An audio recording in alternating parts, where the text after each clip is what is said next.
2020 challenged us more than any year in recent history. From the rapid escalation of aggression in the Middle East to a global pandemic like none we've faced. You were presented with a contested environment which affected every facet of life and military operations. But the men and women of the United States Air Force Expeditionary Center rose to the challenge. You showed a curious and competitive nature, fueled by initiative and driven towards action. When a sinkhole developed on a runway, threatening to halt joint power projection from Joint Base Lewis-McChord, 627th Air Base Group Airmen wasted no time. Within 48 hours, you re-established curtailed runway operations. You then worked tirelessly alongside contractors to reopen the full runway in less than a year. The global pandemic could not stop airmen from the 515th Air Mobility Operations Wing from sustaining the Department of Defense's longest-running humanitarian airlift operation, preparing 20 tons of donations for airdrop to nearly 50 Micronesian islands. Be proud of a culture that does not hesitate to deliver hope to those in need.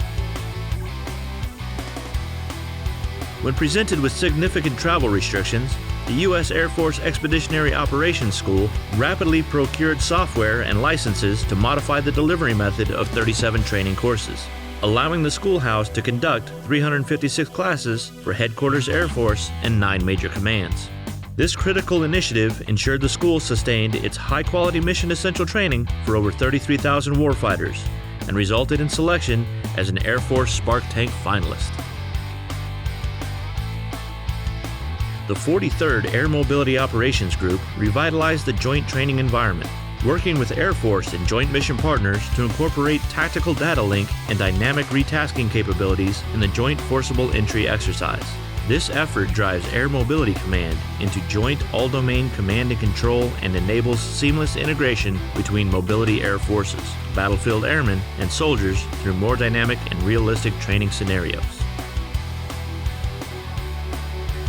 When a C-17 landed at Kandahar Airfield with nose landing gear up due to a malfunction, a crash recovery team from the 521st Air Mobility Operations Wing forward deployed to ensure a timely reopening of the airfield and safe recovery of the aircraft to a repair facility.